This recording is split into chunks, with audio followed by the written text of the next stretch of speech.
9वें अध्याय में भगवान ने राजविद्या राजगुह योग का वर्णन किया है। ज्ञान यज्ञेन चाप्यन्ने यजन्तो माम उपास्ते एकत्वेन प्रलगत्वेन बहुधा विश्वतो मुखम्। भगवान ने एक गुप्त बात अपने 9वें अध्याय में ये बताया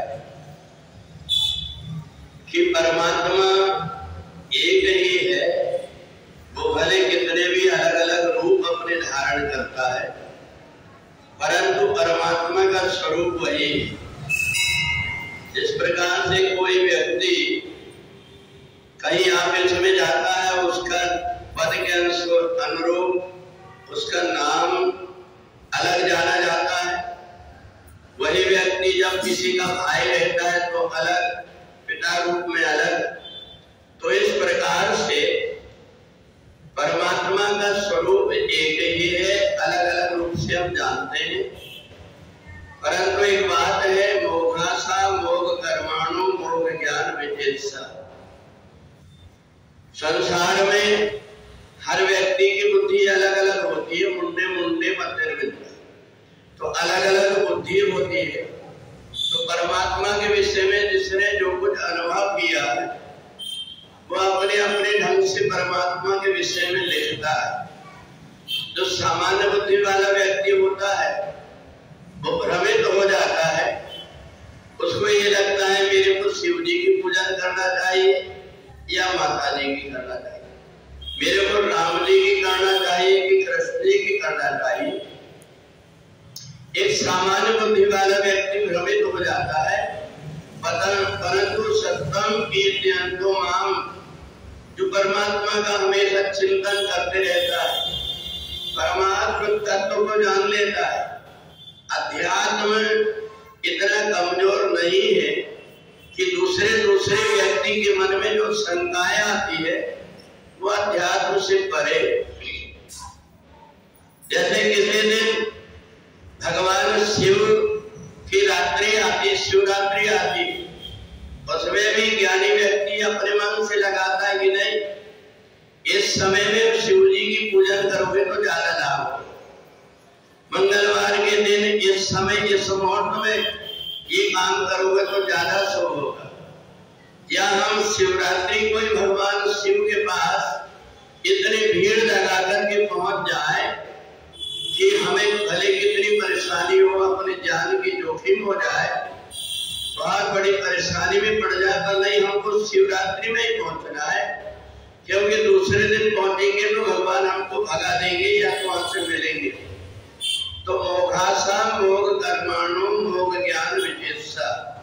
इस व्यक्ति को अविद्या ने घेर ली, इसलिए वो परमात्मा तत्व को समझ नहीं पाया।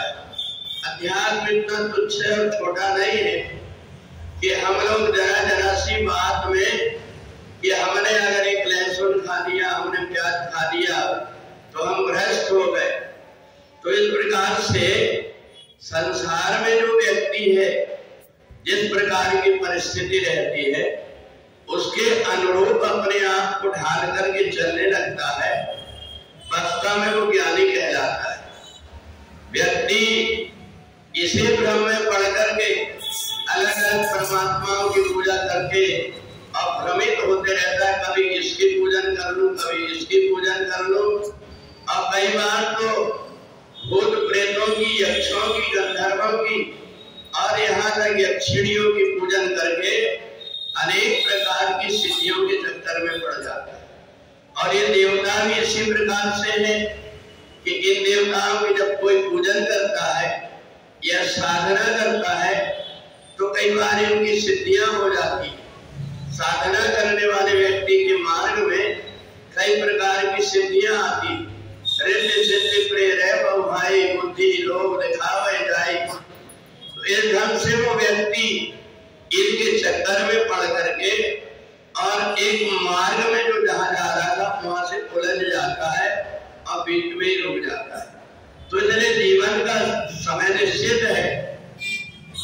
इस समय में व्यक्ति अगर इधर उधर भटक गया तो वो फिर जन्म और मरण के चक्कर में पड़ा रहता है। एक बात और है, हम जो कुछ भी अच्छे कर्म करते हैं उनका पुण्य कभी नष्ट नहीं होता।